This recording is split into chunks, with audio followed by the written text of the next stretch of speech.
Wow, have you seen this, Michael? Zod face-off in #TheFlash. That sounds great. Shit, it's a bit loud there. Look at all those missiles and wow. shit. Look Crazy. at Supergirl. Oh, look who it is. It's Zod. Oh god, on his ship. He's back. Wow, I miss him so Supergirl much. says, Zod. And she flies off, it's so good. Oh, look at that. And then they run around in a circle. And then they smash heels into each other, which is cool. Look at those PS1 graphics. I know, But yeah, that's that the is thing. mental. I couldn't believe how bad it looked. And also, the background, it's just like a dirt. I don't even know what landscape it is. Yeah, it's in such a boring location too. Yeah, it's so flat and, beige, and the sky is completely blue. It's like they did not put any effort into this at all. I can't. It just looks very, very shit from every clip. I don't know why they'd released that, but yeah, I guess, that's the thing. It feels like this you'd be like, oh, surely that was a leak. How can that possibly be? What they're going for. I know, but I guess anything not to talk about Ezra Miller. We're That's it, not talking about Ezra Miller, are we? No, we're not. So that mission accomplished.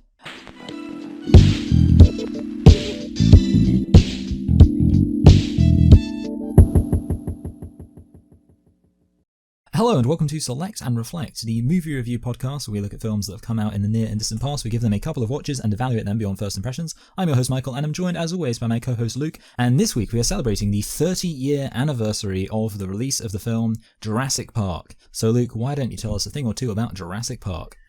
Your ass in my park.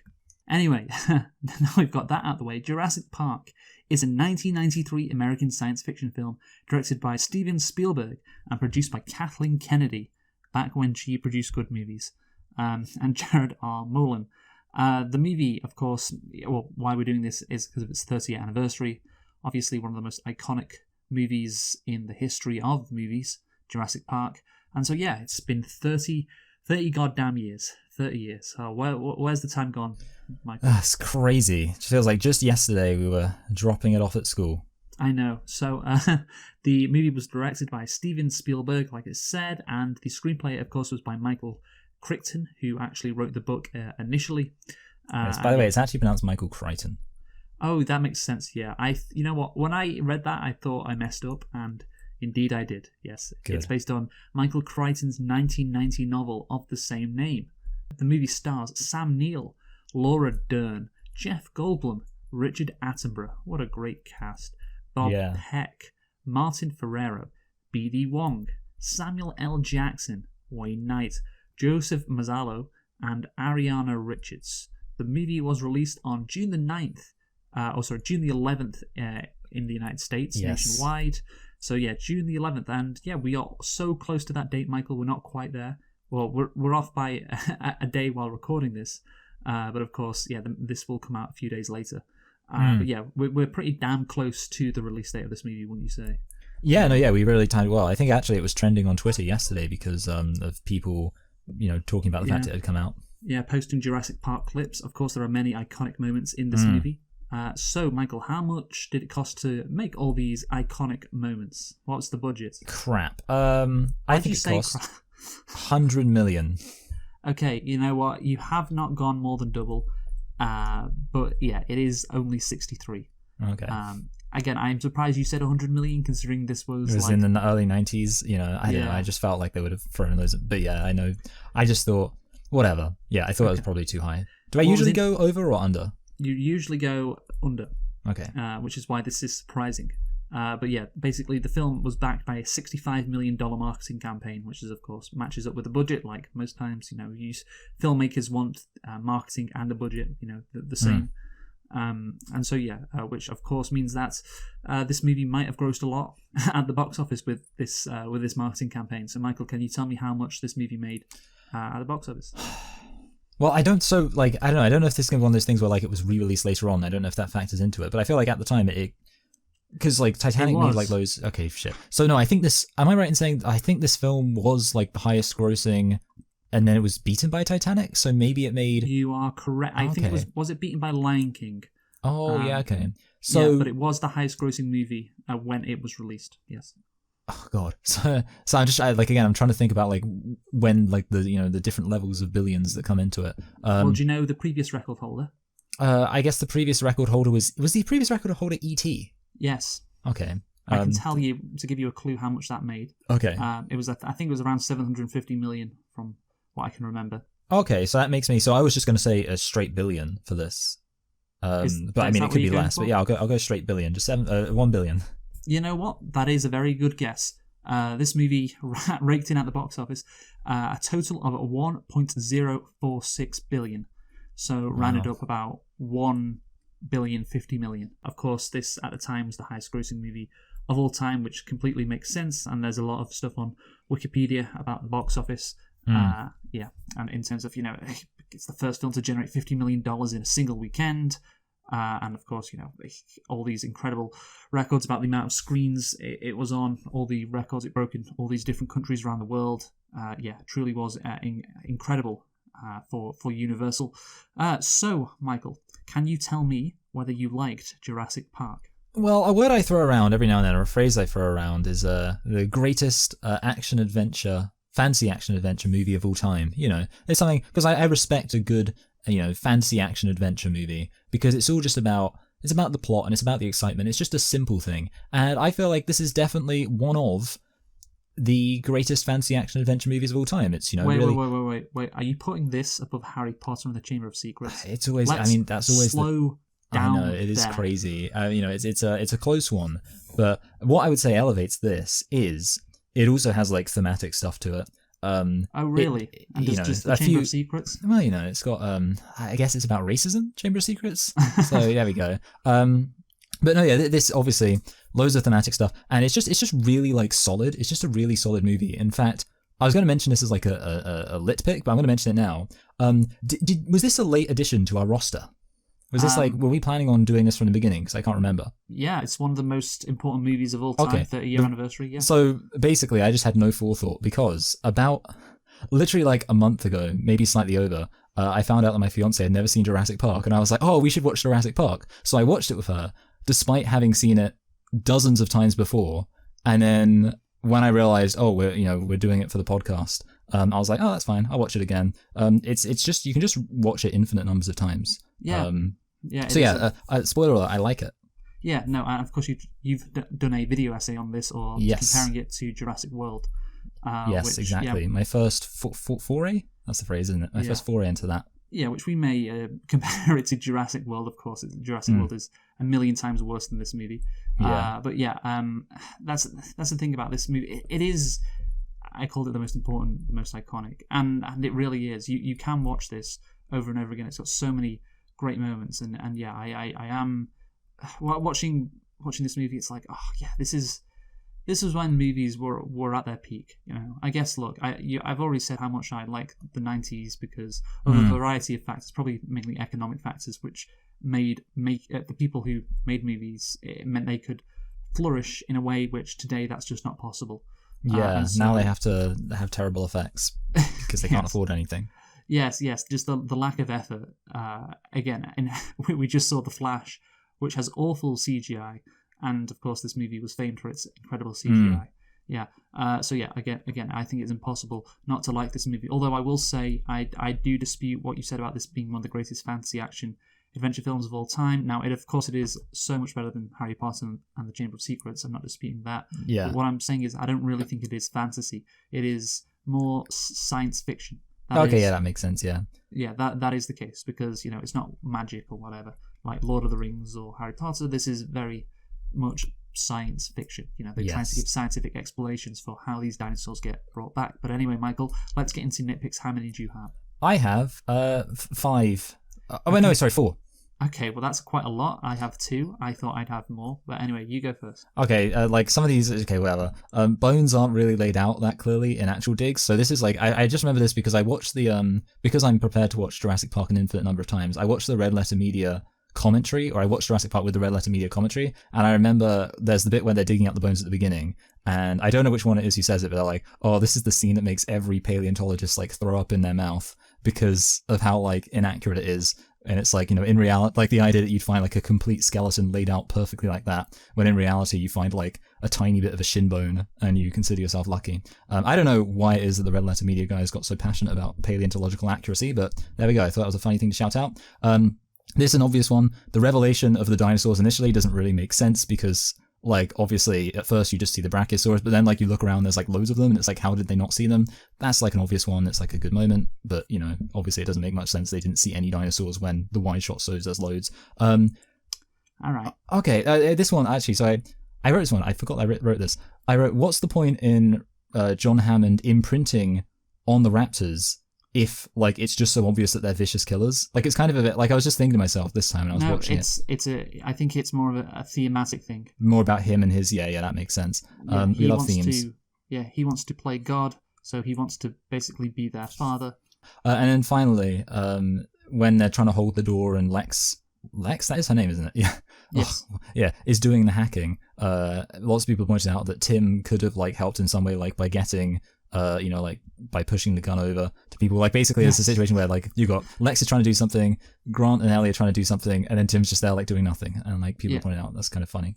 I think that is true, yeah. But again, he is a kid, but whatever. So my nitpicks are that okay, so the first nitpick, I've also got a nitpick, by the way, but the first nitpick is the CGI ain't great on the Brachiosaurus at the start. Yeah. Which again, we're just too close to it. If you just had the Brachiosaurus a bit further back, it would have been a lot better, I think. And yeah, it's incredible that they don't see the Brachiosaurus until because it's so fucking big. It's like they turn around and see it. But immediately while you're coming up the hill, that should be the only thing that you're noticing because it's so fucking big. Yeah. But yeah, so that's a little nitpick, but I understand. It's like a moment. My second nitpick is you gotta pay your workers. Actually, see, that's interesting because I wrote, now I'm gonna do a switcher on you. I wrote that and I thought, maybe actually that's like a thematic thing because it shows like, well, not necessarily thematic, but like character. So basically the fact that Richard Hammond, I keep confused because it's Richard Attenborough and John Hammond. John Hammond is like constantly saying, obviously spared no expense, but then he doesn't pay Nedry enough. And I thought, well, maybe is that because like his character is that he doesn't consider like the practical side of things, and he's kind of like into the kind of wonder. So it's like all the things that he's like, we spared no expense are like kind of superficial things, but then like the actual things that really matter, like, so that's, I was kind of thinking it could be like a bit commentary on his character. Maybe he's saying spared no expense in relation to the park. But he doesn't really think about some of the other important behind the scenes stuff. Yeah, exactly. Yeah, and again, you could say that's his flaw because he's not perfect. He is human, so he has some blind spots. That was Hammond's mistake. At the same time, just if this guy's so important, you'd pay him. Like, it's it is kind of crazy because apparently this guy literally, like he says, like he made it so that almost everything's automated and like they can run the entire park just having to employ one guy. So he's like clearly saving John Hammond a hell of a lot of money. On like other stuff. Yeah, I don't know. I just make sure that guy is very, very happy. Like, give him all the food he wants. That's what I do, and all the money, of course. But anyway, why do you assume he wants food? What are you saying about him? John Hammond at one point says, "Go and investigate all the vending machines." Oh yeah, okay. That's so mean. So that's just fatphobe BTFO'd. That's just what he does apparently. It's in the movie. So anyway, my lit pick. The movie's popularity led to the management of the National Basketball Association expansion franchise, founded in Toronto in 1995, to adopt the nickname Raptors. Did you know that? Oh, really? Yeah. No, I didn't, because I knew they were called the Raptors. Yeah, the Toronto Raptors and the Vancouver Grizzlies entered the NBA in 1995. The Grizzlies then moved to Memphis a few years later, but Toronto stayed in that place, and they're the Raptors, which actually works because if the last syllable of Raptor is Tor, which is the first syllable of Toronto. Yeah. So that kind of works. Also, that should be how all teams get their names. In addition, during the team's playoff games, fans watch the game on a large television in a fan arena outside the arena that has been nicknamed Jurassic Park. I remember when the Raptors won the championship in 2019, they always went live, to shots outside the stadium to this fan park, and it said live from Jurassic Park. Wow. And all the fans were celebrating as they won the title, which was fun. And also the film this is just basically its legacy, has inspired young people to become paleontologists and a surge in discoveries about dinosaurs, to try and find out more about those creatures. And more about how Jurassic Park is not actually accurate in its presentation of them. Yes, exactly. Yes, but that's the thing. It never claims to be super accurate. No, yeah. Yeah. I think that's key. But yeah, because it's science fiction, like at the end of the day. But Yeah. also, Apparently, because I remember seeing like an article about how like half-lives is like a thing in like chemistry. Like the half-life of DNA is such that like even if you had perfectly preserved DNA, it would like have broken down the same way if you had like perfectly preserved uranium, it would break down after a while.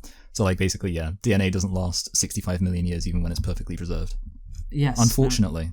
Yes. Also, just in terms of other things in the mid 1990s being inspired by Jurassic Park, I think the reason why in Friends Ross is a paleontologist is because of Jurassic Park and its popularity. Like this movie was insane. Like it just transformed the culture, and they got so many kids interested in dinosaurs in a way, and so many people. Like I don't think if Jurassic Park, if it didn't come out, would Ross be a paleontologist? Would Toronto be called the Toronto Raptors? No. So yeah, and that's what I'm saying. Yeah. Would Jurassic Park 2 be called Jurassic Park 2? Probably not. So let's get into this plot, Michael, of Jurassic Park. So the film is set on the fictional island of Isla Nublar off the Central American Pacific coast near Costa Rica, where a wealthy businessman, John Hammond, who's played by Attenborough, and a team of genetic scientists have created a wildlife park of the extinct dinosaurs.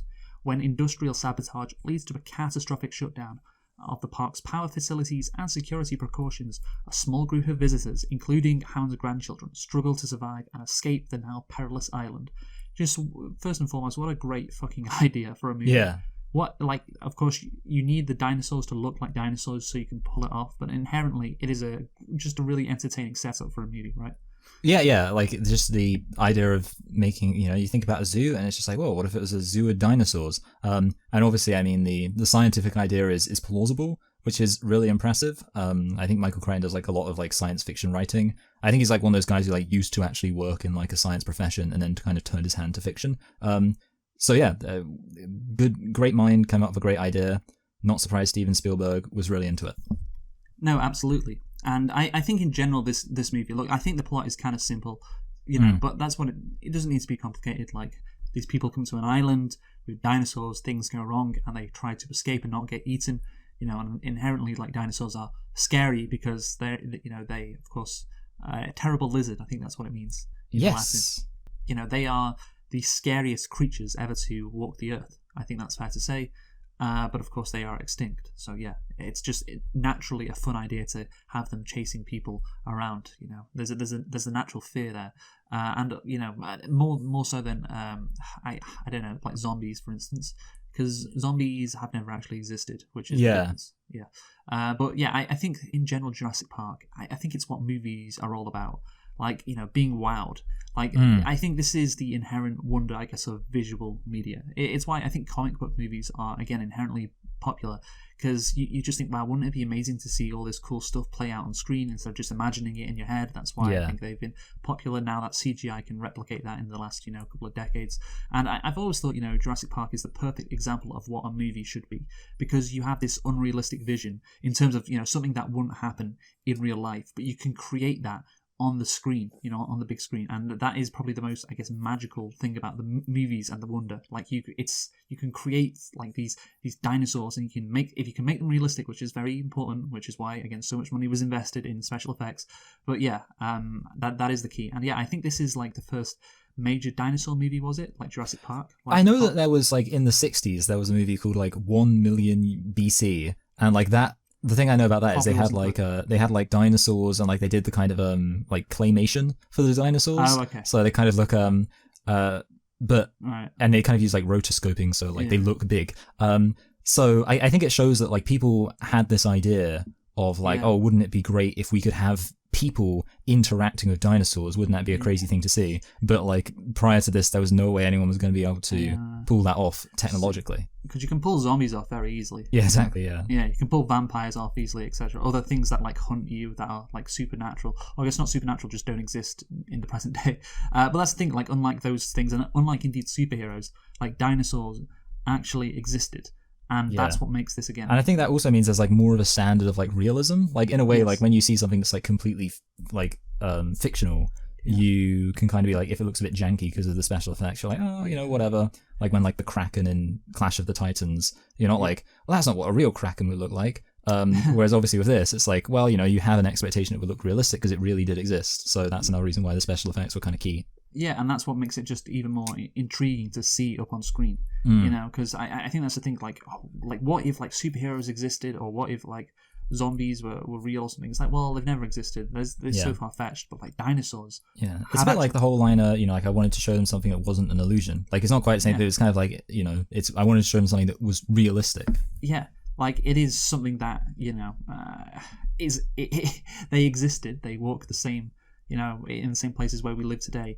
So yeah, that's what's fascinating. It's like they're there, but of course we can never fully see them. But it would be incredible to see them. But anyway, film historian Tom Schoen said of the film's innovation and influence, in its way, Jurassic Park heralded a revolution in movies as profound as the coming of sound in 1927.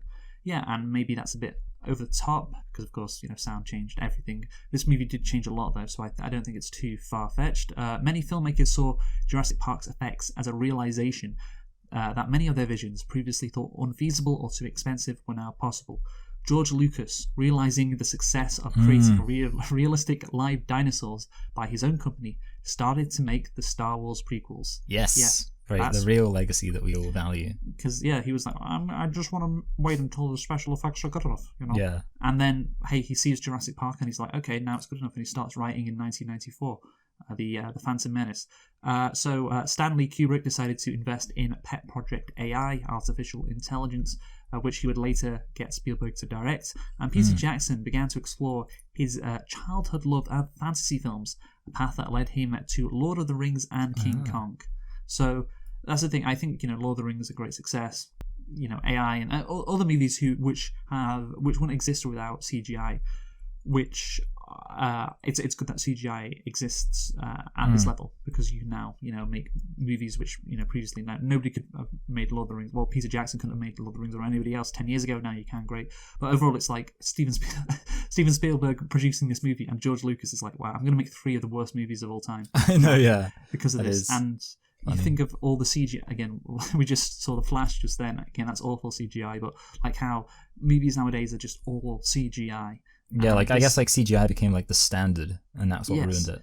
Instead of using it to help a movie, which is what I think Jurassic Park does, or what CGI does in Jurassic Park. It's like a crutch. Yeah, I mean, it's one of those things about how like limitations can make it interesting. Because I think I heard like there's only dinosaurs on screen for 15 minutes in this film in total. Yeah. Because like a lot of the time, and you think about like things like obviously the like the water tremor. Like that's such an effective thing, and it's like actually nowadays when like CGI is kind of cheap and there's no expectation that it would be good, would they bother with being like, oh, let's conserve the resources and just tap a drum or something with a piece of with a glass of water on it? Again, less is more, man. Less is more. Like I think back in the day, it's like, okay, we can only have the dinosaurs on again for 15 minutes, right? We can only have them on screen for that long, so we got to make the story good. We got to up the tension and create dramatic moments without them. Nowadays, it's like, we don't need to, the writers or the producers, whoever, we don't really need to bother about, not having the dinosaurs on screen. We'll just have them on screen all the time, even if that means like not a lot of effort is put into the CGI. It's incredible how much things have gotten better in terms of technology, but the actual product on screen seems to have stayed the same, or indeed even declined. Even declined. But anyway, Spielberg recognized what really fascinated him about Jurassic Park was, this is key, I totally agree with Spielberg here, what fascinated him about Jurassic Park was it was a really credible look at how dinosaurs might someday be brought back alongside modern mankind, going beyond a simple monster movie. A credible idea. That is what this is. It's a credible idea, and to make it credible, you would have to, again, have this financial element to it. Because that's how it would be in real life. That's why especially at the start of the movie, there's so much talk about investors. Yeah, it's grounded in realism. Exactly. That's exactly what I was going to say, Michael. That plays a major part because you want it to be realistic. You want to ground it, and that what's the best way to ground it? Talking about money. Because that's the world, of course, we live in. But I think that is why this movie was so popular, because it was, of course, dinosaurs being brought to life. But you can imagine if it ever were to happen, it would happen in this way. And you have the incredible special effects, great story, great characters, and it all works, and it all creates a a wonderful movie. You could say it's not like a 10 out of 10. Of course, we'll get to our ratings later, but it's like as perfect a movie as you can, like a perfect like blockbuster. I Yeah, guess. that's it. Yeah, perfect blockbuster. Yeah. Yeah. One of those movies which is just again about the so-called magic of the movies. You know that phrase, magic? Yeah. Movie magic, whatever. Like that's what this movie is to me more than any other movie. I don't know. Would you agree with that? Yeah, well, I feel like the way I kind of put it is like there's some people who like kind of talk about like is there such things like objective quality in films, and they'll like argue that like scene construction, things like that, and like acting, these are things that make films like objectively good. And a lot of like really, really good films I think have an element of like subjectivity to them, with like themes and stuff like that. But I feel like the kind of people who would say like there's objective quality in films would probably consider this film to be like a good example, because it's like with this film, it's kind of just like everything that a film should be quintessentially is kind of here. And like there's other stuff that there's ways that films can be a little bit extra, and those are kind of films that maybe get to like 10 out of 10, but this film gets the basics like completely perfect. In terms of my highest rated movies like Parasite or like Ladybird, but it's not, those movies aren't like movie magic. They don't make you look at the screen and go like, wow. They're just really great stories and really effectively done, and it's fucking great filmmaking. But this, because of the wonder, because you're putting something on the screen again which you could never foresee in real life, like dinosaurs, and making them come to life. Of course, you have to have the other elements around that, but that is such a great like idea for a movie. So yeah, so it's no wonder this movie grows so much. It really captured the public's imagination, and you can absolutely understand why, because of all the factors we've laid out. But anyway, let's get into the script, Michael. So so a velociraptor first. Let's start with that. Kills a dinosaur handler. The park's investors, represented by lawyer Donald Gennaro, demand a safety certification. The opening scene, I think, is it's a very good scene, and of course you need to set the stage for what you're about to see, but also the theme is encapsulated very well. This is man trying to control nature, but ultimately failing, which is what happens there.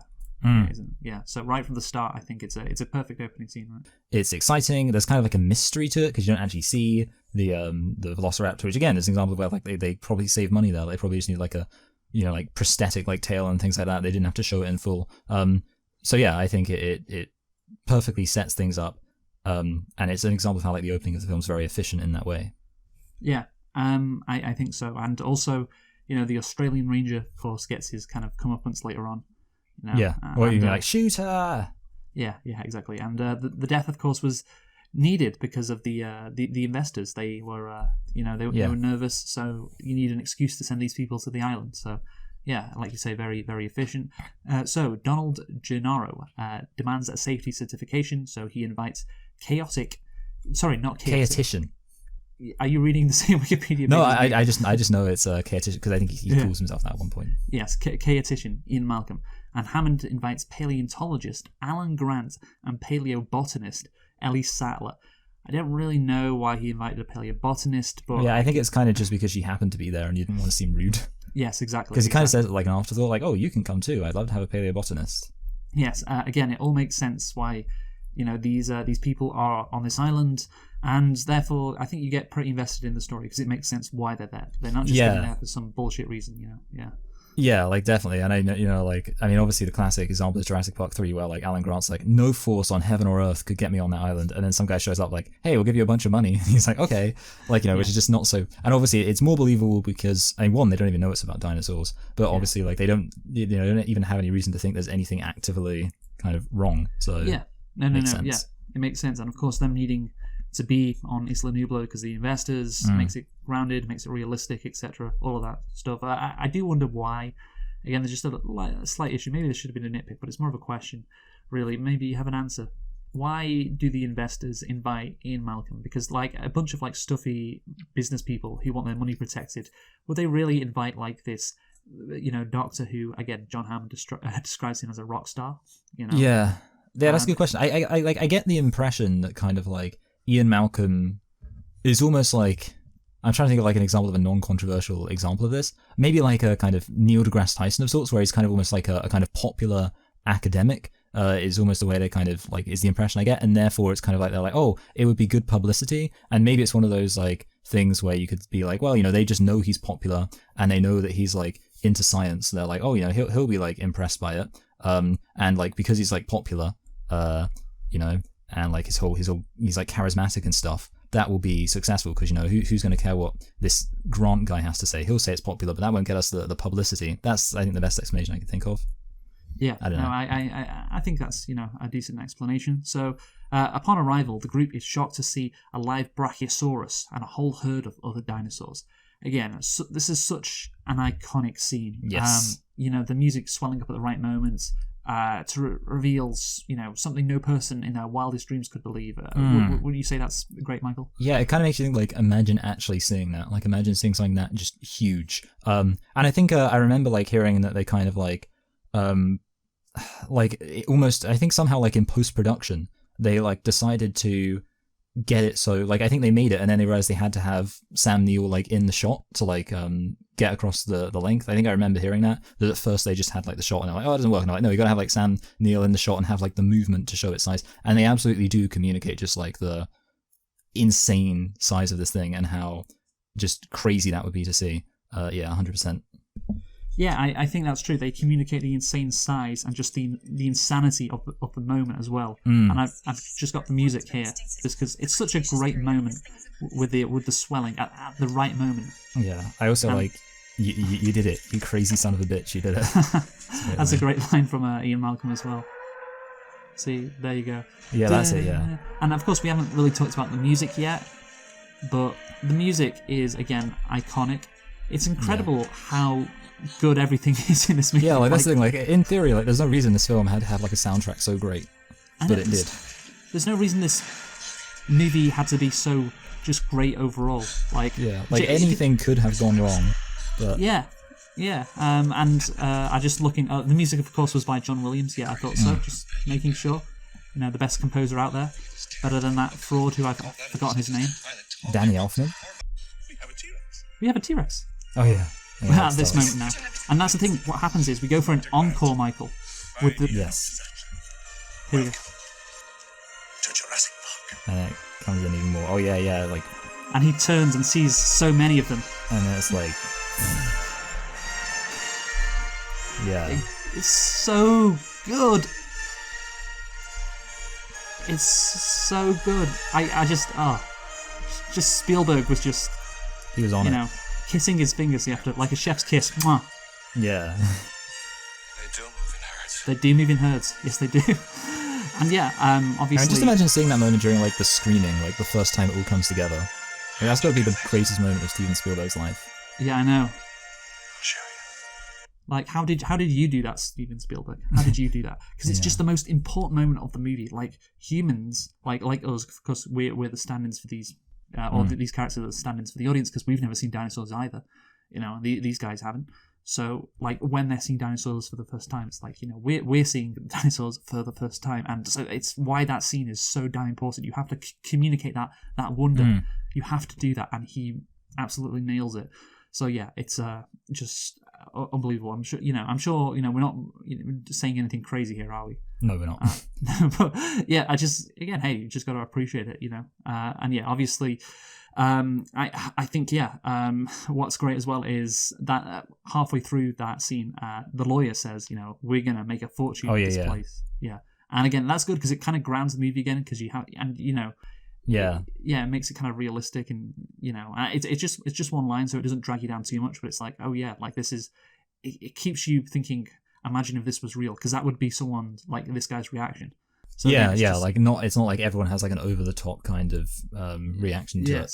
Yeah, no, especially the money guy. Yeah, so again, it's brilliant, and yeah, again, and this movie is quite cynical about humanity. I guess some aspects of humanity. So.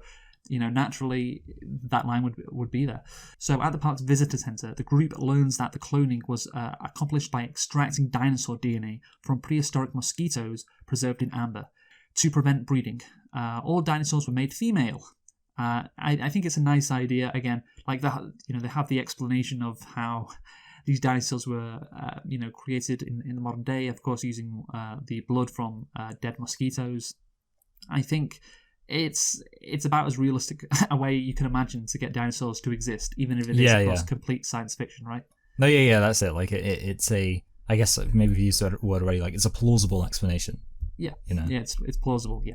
Anyway, so the group witnesses the hatching of a baby velociraptor and visits the raptor enclosure. During lunch, the group debates the ethics of cloning and the park's creation. Malcolm warns of the implications of genetic engineering and scoffs at the park's design. And remember, in like the late 90s, there was like clones, like sheep were cloned. Oh yeah, Dolly the sheep. Yeah, yeah. So this was a bit before its time in terms of like that being, I think, like an actual debate in society. Because I think, again, we mentioned Gattaca and the Truman Show. Of course, Gattaca was all about genes, that movie.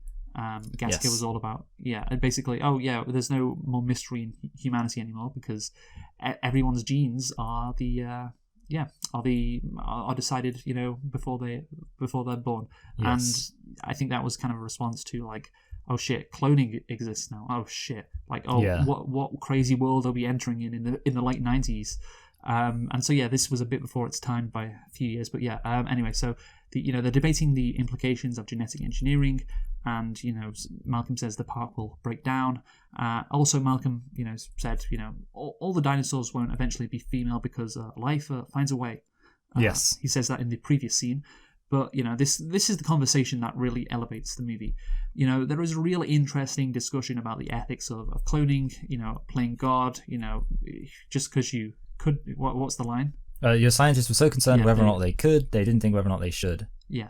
And the movie agrees with Ian Malcolm. Of course, he is absolutely right. You try to wield this power, it ends up destroying you because you can't wield it. You can't control nature. You should not manipulate nature in such a reckless, brash fashion. And this theme, that's the thing. It didn't have to be placed in the movie by Spielberg or Crichton. It didn't have to be in there. This could have just been like a kind of more of a dumb movie about like dinosaurs chasing humans around this island. Yeah. But the fact that they all sit down to have this conversation about ethics, and Hammond asks everyone, and they're these characters are clearly like 3D and quite interesting, and I think you can tell maybe it was a book first because I don't know, it just seems like these characters are very like I mean, one of the things that sticks out is when Ian Malcolm says like, oh, the problem is that your knowledge didn't have any discipline. And I've read the book, and I remember in the book he like goes on like a whole thing about like kind of like karate, and he's like saying like if somebody like learns karate, then they learn all of they learn like a kind of lethal skill to like kill someone with their bare hands, but they kind of go through all of like the learning process to understand it. Whereas conversely, I think he even makes like a reference to superheroes, and he's like saying if someone just got the ability to kill someone magically, then they would misuse that because they wouldn't have had all of the kind of knowledge. And like it leads to his point about how with science, you use all of the knowledge that came before you, but it didn't take any discipline to attain it. So like a lot of this stuff is like very truncated, what's basically kind of like essays from the novel, basically. Yeah, just delivered seamlessly by these kind of characters. Yeah, well, that makes sense, of course, it is a movie, but it makes sense how it's broken down. The dialogue doesn't sound unnatural, I think, because again, these are like, scientists, so maybe, they would speak more eloquently. Like, they didn't have to be, but the fact is they are, and of course, these conversations really fit in with what actually happens in the movie. Don't try and control nature and everything, and it'll end up biting you. And it's great because I think the conversation is interesting and it enhances the movie and the theme. So I really like that scene. As I'm sure. No, absolutely. And I mean, also the setting for it is like very visually interesting. It's kind of funny because like obviously we were talking about in the cold open the fight scene, which is like set in the most bland. So it's like this massive action scene is set in this incredibly like bland location. And it's like this scene where it's just a bunch of characters talking is set in this like very visually interesting. It's like they used to be movies. Movies used to be good. Anyway, so the tour does not go as planned, with the dinosaurs failing to appear and the group encountering a sick Triceratops. So they go on a tour afterwards, obviously. The dinosaurs, get sick. Hey, that's chaos theory, right? Because Malcolm goes on that, rant about chaos theory. And I guess, what you could say, Michael, is nature is the greatest example of chaos theory. How about that? Did you ever think of that? Yes, exactly, yeah. Like that's the thing, definitely. Like he's talking about how you can't control living systems, and like I think he uses that word like systems a few times, because it will kind of evolve on its own and proceed on its own schedule. Paleontologist. Oh, so we're going to talk about the dinosaurs now. Yes. Because of course, there's a lot of dinosaurs in this movie. So paleontologist Jack Horner supervised the designs to help fulfill Spielberg's desire to portray the dinosaurs as animals rather than monsters. Certain concepts about dinosaurs, like the theory they evolved into birds, had very little in common with lizards. Were followed. They should be named like terrible birds. Yeah, that's it. Stupid people in the 1800s not knowing what to name things. I mean, I actually remember in the early CGI, the raptors had like forked tongues and like they kind of stuck them out like snakes, and that was something that was cut. You know what? This prompted the removal of the raptors' flicking tongues. Wow. In Tippett's early animatic. I could be your Jurassic Park Wikipedia. I know. In my next sentence, yes, Tippett was the what do you call animatronics guy? Okay, the practical effects guy. As Horner complained, it was implausible for the raptors to have these tongues. So yeah, they got rid of them and they listened. So credit to Spielberg for that. I think those kind of things again, they're not necessary. I wouldn't really care, but maybe you'd care. I don't know. Yeah, well, I think the accuracy aspect is kind of interesting. I guess there's a certain aspect of it makes a film slightly more interesting when it kind of has an educational element to it, rather than like being misinformation-y. It's a bit like, I guess it's kind of a bit like historical inaccuracy, in a way. Yes. Do you know how many dinosaurs were actually in this movie? How many different dinosaurs? Species? 7. No, there was 10. Okay. Yes, anyway, so yeah, all good on the dinosaurs. I mean, if you like dinosaurs, I guess this movie was interesting, although I imagine this inspired many kids to be interested in dinosaurs. Yes. I mean, the one thing I was going to say about the dinosaurs is that, like, obviously the raptors are kind of weirdly inaccurate because I guess maybe you know this, velociraptors in reality are only 2.5 feet tall. Wow. So, like... But then I could beat one of them. Yeah, well that's it, you probably could. The thing is, I think like weirdly there are like relatives, so there's something called the dromaeosaurs, which are like related to the velociraptors and they're bigger. So I'm guessing it's kind of a situation where like the logical explanation would be like they're dromaeosaurs, but then like loads of people would be like, well, what, dromaeosaur, that's not a good name, we'll call them velociraptors. And there could be like a in the kind of in universe, it could be like a marketing thing. Which is something which again I feel like the Jurassic Park films have always kind of they've always played around with that. In a way that I found really kind of interesting, where it's like sometimes they'll lean into the whole these aren't actually these aren't actually real dinosaurs, they're like kind of fake mutant dinosaurs that we just invented. But then other times they will kind of lean into the kind of actually these are dinosaurs and it's incredible that these are actually dinosaurs. So they kind of, I think, often try and have their cake and eat it with that, but whatever, it's fine. But this is the only movie that's good, so it doesn't matter. But anyway, what did you say is the bigger version of the raptors? Dromaeosaurs?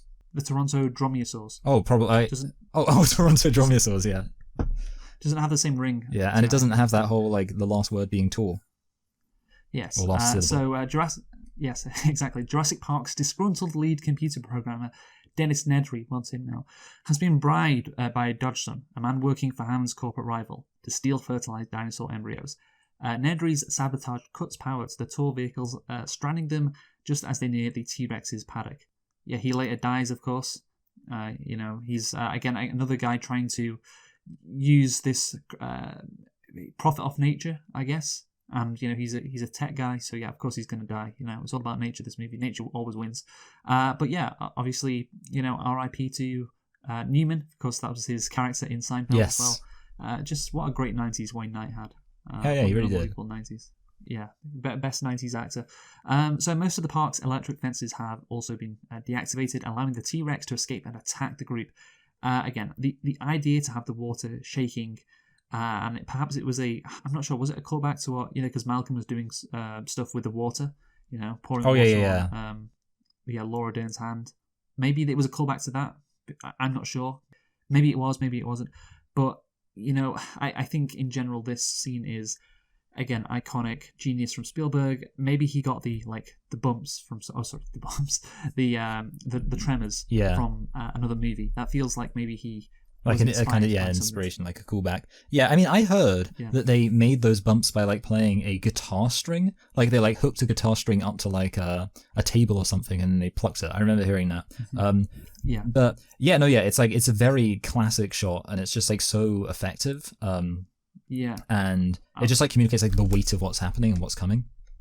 yeah, no, again, it's like, oh, here it comes. It's just the tension just builds perfectly with that. It's just so good. And of course, it had to be a T-Rex that gets let loose first, and that's what everyone encounters. That makes complete sense, of course, because the T-Rex was the animals that everybody was, I guess, afraid of, or was the iconic dinosaur, the goat dinosaur, if you will.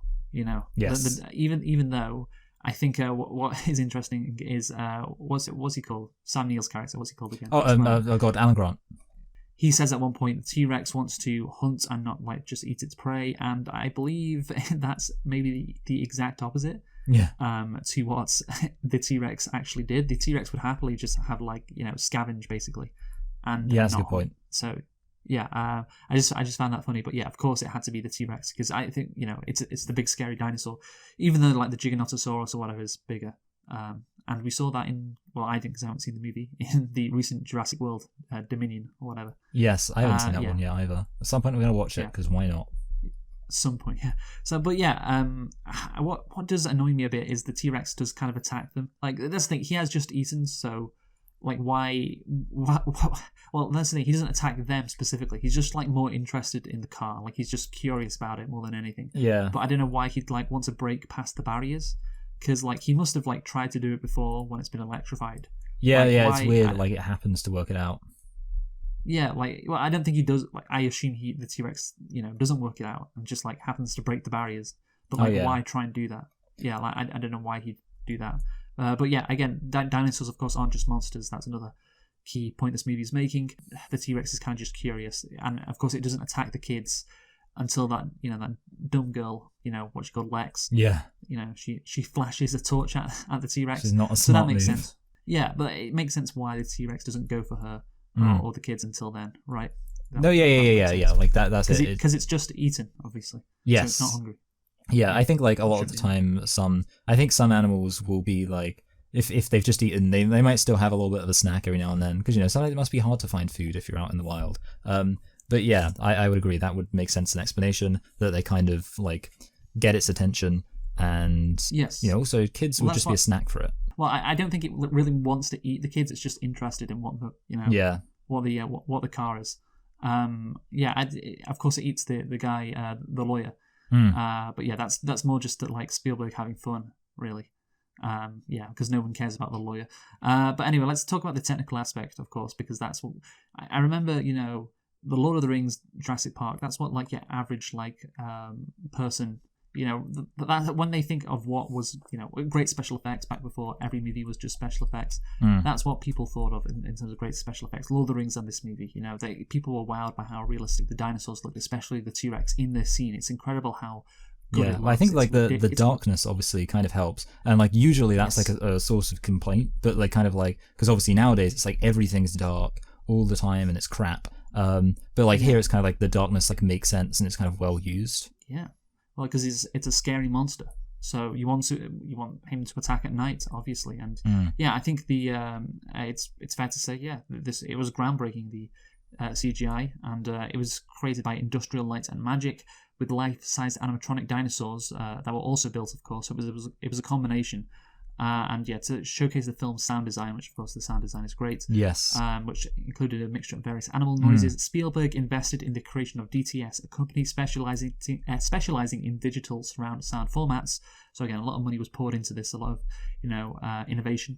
I think this is like one of those kind of like a bit like The Hobbit, even though The Hobbits weren't like good films, but like one of those movies where it's kind of like it's almost as much of an opportunity for the general advancement of technology as it is an opportunity to make money from the kind of film itself. That's why James Cameron did Avatar too. That's what he's doing. So Tippett, the practical effects guy, created stop motion animatics of the raptors in the kitchen and the T-Rex attacking the car. Despite Go Motion's attempts at motion blurs, Spielberg found the end results unsatisfactory for a live-action feature film. Murin told Spielberg he thought the dinosaurs could be built using computer-generated imagery. Spielberg asked him to prove it. So here we go. ILM animators Mark Dippey and Steve Williams developed a computer-generated walk cycle for the T-Rex skeleton and were approved to do more.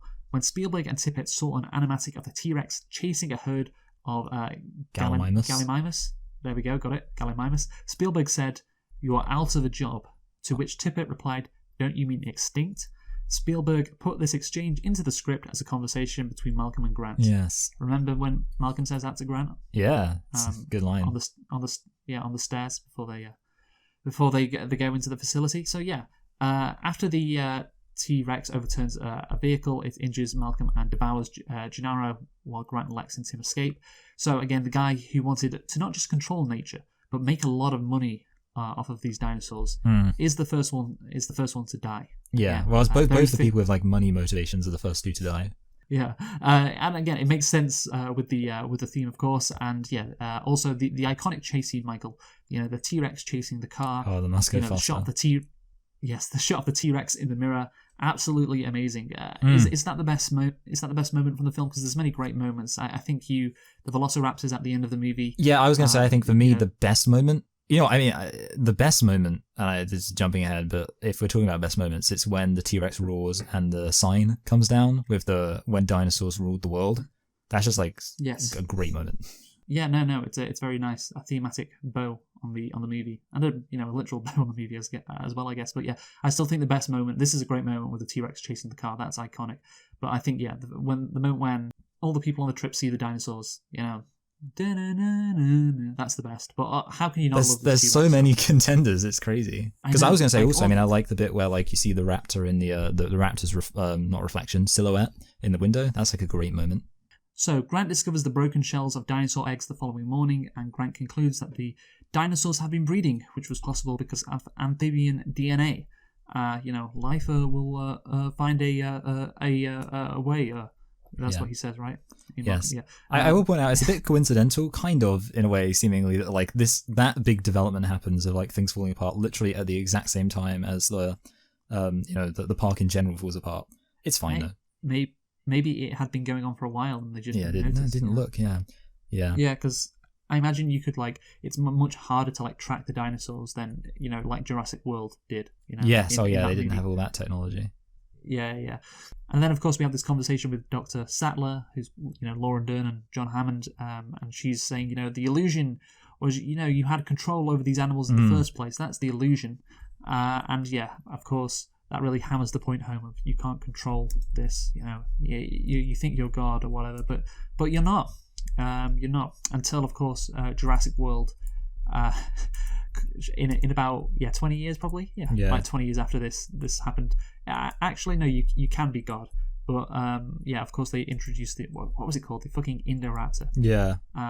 So that's it. Just don't introduce an Indoraptor, and then you'll be fine. Then you can play God, and then you can make a bunch of money. Well, you know what? Actually, it's kind of funny, and I kind of meant to mention this. I will say that one of the big challenges I actually feel of this, kind of counterintuitively, is having it actually fall apart, because it's kind of it sounds obvious, but it's because the way that the park fails in Jurassic World is so dumb. Everything about the way the Indoraptor, but it's extra dumb because it's the park's already gone through the beta phase, and there's it makes there would be so many fail safes in place. You think about if you've had any job ever, and it the amount of fail safes they have in place for just a fire drill at a swimming pool, they'll have a billion, and then it's this place where they got dinosaurs, and it's if the dinosaur escapes, we'll send 5 guys after it with non-lethal weapons, and then if it kills them, it has free roam of the entire park. And it's that's what a corporation would do. And I'm not saying because corporations are good, but because their bottom line is affected. But in this case, it makes way more sense because it's in the beta stage, so it makes a bit more sense that kind of there would be more amateurish mistakes. Yeah, and that's the thing. I said Malcolm was correct, he was proven right by the events in the movie. But the thing is, the fact that Jurassic World exists kind of proves Hammond right. No, the first, you fail the first time, but the second time, hey, you can make it work. You just figure out what went wrong. And he honestly, maybe John Hammond was just very incompetent. I'm not sure. But anyway, so he probably, to be fair, actually, he was like I say, I feel his character he doesn't consider the practical things, whereas I think obviously in Jurassic World, there's more suits involved. So maybe that's it. Maybe if Gennaro was in charge of the park, everything would have been fine. But anyway, so the group shuts down the park's grid. Sattler and Muldoon head to the shed to turn the power back on, and Muldoon is caught off guard and killed by 2 raptors. Obviously, you have the clever girl line, which is Again, that's become a very famous line. Yes. But here's the thing: I think we've talked a lot up until this point about like the first half of the movie. I think like the T-Rex chases them on the Jeep at about 1 hour 10 minutes in. Yeah. And this is the slight problem I have with Jurassic Park. I think the second half of the movie is rather forgettable compared to the first. I do see what you're saying there. And like, Yes, I feel like it's almost like the second part of it's almost like kind of playing out is how I'd say it, where it's kind of like everything's getting into place for the first part, and that's really interesting. And at the end, it's kind of like almost like everything's kind of just going through the motions. Yeah. They're just going through the motions. That's it. They're just running from the dinosaurs. And the thing is like that there's a lack of tension because what they want to do is switch on the security system, which isn't that exciting like a prospect. Like you flick a button and we have power back. We can do everything. We can call for a helicopter, etc. That's great and all, but like I think it would be better. You could have more of a plot and more tension. I think if they they met up all of them and they try to get off the island. Like they can't boot up the security systems. They can't get power back. And so they have to get off the island, and they know there's a boat that arrives at a certain time. Obviously, throughout the movie, you have, this boat leaves at 7 p.m. or whatever. Well, you can have a boat leave at this so they've got like a location time. they need to get to rather than kind of just like staying put, which is what they kind of do. Yes. Yeah. They kind of just stay put, piss around. So you could have, again, a location that they have to get to because they have to get on this boat, and that's the only way they're getting off the island. Or maybe not at a certain time because that wouldn't make sense. No, it could be like they make, or like maybe somehow they're able to make a call. Again, it would be difficult but like somehow, or maybe they have like a flare. I don't know. For some reason, there's like a way that they know that it's going to be there at a certain time, or they know it's going to be there and they just need to get there. Or I mean, it could be like they have a boat on standby. It could be like, we got a boat down by the dock and we need to go. Yeah, I do agree. Like having that's what I'm thinking. That's what I'm thinking. Having a direction where they're heading. By the way, that is actually. What's kind of funny about this is that what you're saying is literally the second half of Jurassic Park 2.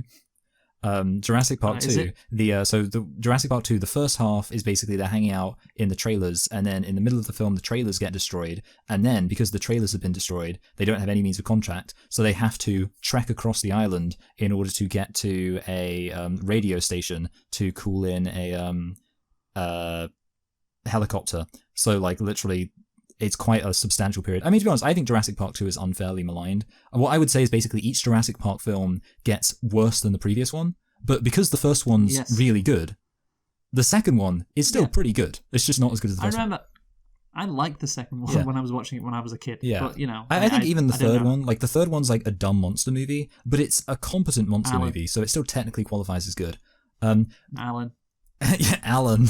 The one thing I wanted to say about Muldoon, because you mentioned Muldoon dying, the one like small criticism I have, and this is a criticism of every single Jurassic Park film, I wrote, I don't like how all the red shirts die. And I assume you know what I mean by red shirts. What I mean is it's kind of like, when you look at the character archetypes, there's like certain characters who you could be like, oh, these would be disposable. And it's like, okay, the hunter, well, he's got a personality, but he's not like a main character, the black guy who's just in charge of like the IT, it makes sense he would die. And then it's like the characters who are like, the main characters all survive, even like the kids. And I've always thought like I would kind of just respect the film ever slightly more if they'd like had one of the kind of characters who's not like a major character would survive. So because in the books, Ian Malcolm dies and Muldoon survives, which is slightly more interesting because you think, oh, Ian Malcolm, he's like a big character, a character a lot of people might kind of like. Having him die, that's kind of edgy. Whereas Muldoon, he's just like a kind of hunter who you could easily imagine being disposable. It's kind of predictable that he would die, so the fact that he doesn't die is kind of interesting. Lots of films do that, like obviously the red shirt thing is literally a reference to Star Trek, where always the kind of disposable characters die, but yeah, it's just something which I notice a lot in this film. No, that's fair. So yeah, I just basically, just to put a pin on this, like I do not want the second half of the movie, like the tension is, are they going to boot up the system? Yeah. Like, are they going to get the security system back online? That's not good. It's better if like they have to get to a point and they're being chased and like they get off the island, just in the nick of time and get on the boat with the raptors almost getting them, and then you can still have the shot of like John Hammond looking back at his at the island. And you can still have, Grant's looking at like the birds in the sky. It can end very, in a very similar way. But just to clarify, like you still think like the ending we get is good, just not as good as it could be, obviously. Well, yeah. I mean, the ending is like, I think the second half of the movie in general is fine. Like the actual ending is good. Like Yeah. the actual like last 2 minutes are good. That's why I'm saying you can replicate that with a boat. You know? Yeah. And I guess it would be harder. You can't have the T-Rex like eat the raptor in the actual hall, the main lobby, because of course they'd be by the sea. So yeah, that was something that would need to change. But you can do something similar, I think. Anyway, so the raptors pursue Tim and Lex in a kitchen. Of course, this is the kitchen scene. They escape. I remember loving the scene as a kid. I was like, oh my god, the tension. Yeah, it's great how Spielberg manages to create this tension, and I guess it's why the kids are there, because like if these were adults you wouldn't be as scared, but it's like, oh, these little kids are running from these raptors, and trying to outsmart it. Like it's such a great, I don't know where Spielberg came up with this idea, or whether it was Crichton specifically, but goddamn, it's so good. And of course you have these kids in general to appeal to a younger audience, but that scene, it's great, isn't it, Mike? Yeah, I absolutely agree. Yeah, I think that actually that element, which is obviously kind of independent of the whole like switching the power switch kind of thing, but that element of it is very good. I suppose like if one were to nitpick, they could point out, and I know we already did nitpick section, but the fact that Alan Grant like leaves the kids on their own, like it's a bit of like a let's split up situation. But having said that, he didn't know, I guess. So yeah. Yeah, he didn't know that the raptors were loose. Yes, so that's fair. Anyway, so I do think the raptors are perhaps a bit too much like monsters here. Like, of course, actually, what I really do like is, of course, the shot of the raptor with all the code on it, because that's what the raptor is, of course, code. That's quite it's clever. Science. Yeah, it's just science, but obviously science gone wrong. Yes, but the T-Rex, saving them at the last moment, I think it is a bit shit, and I never liked that moment because it's like convenient, and it's kind of like it's not realistic.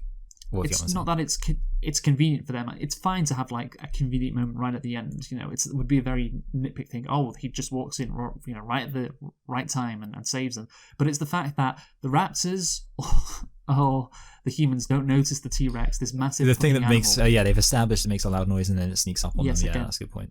That's a key feature in this movie. The T-Rex is very, very loud. You could hear it coming from a mile away.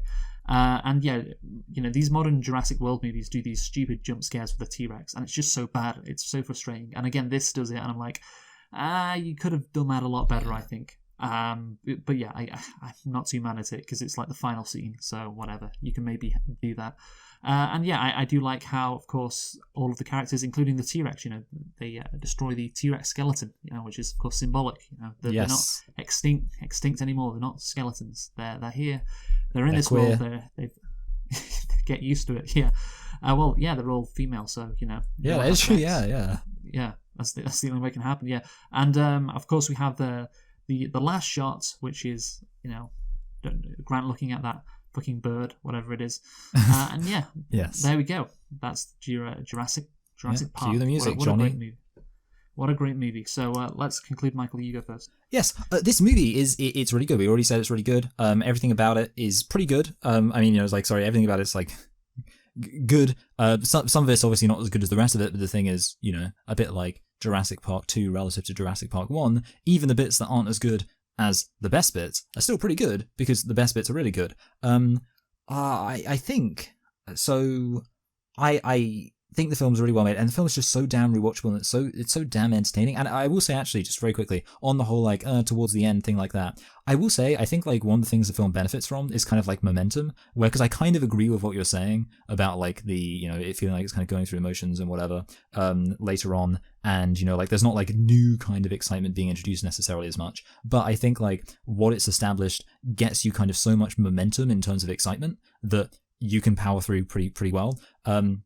That would be my thought. Whereas, like, conversely, let's say if the second half of this film appeared at, after a kind of inferior first half, it wouldn't be, you wouldn't be like, oh, the second half was really good. So that's just why I say that. Overall, I really like this film. I'm torn between.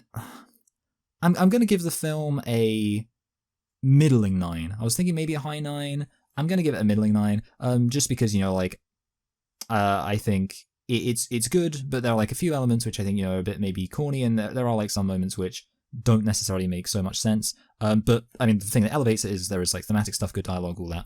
That's my thoughts. Middling 9, which is obviously a very good rating.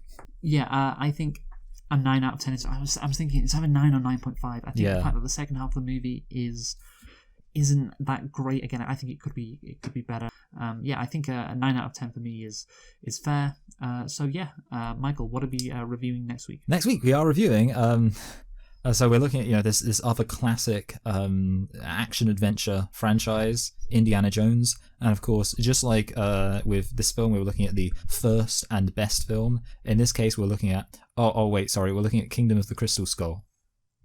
So yes, actually, is that because of the 15-year anniversary and also because of Indiana Jones 5?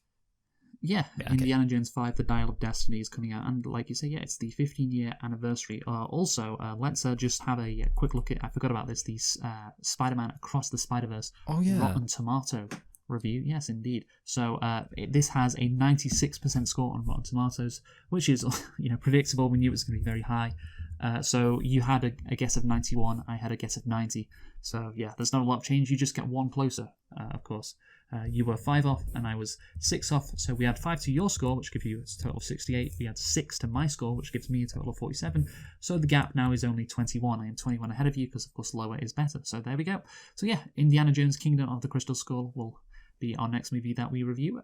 So yeah, who have you been, Michael? I've been Michael. I've been Luke. Thanks for listening and goodbye. Goodbye.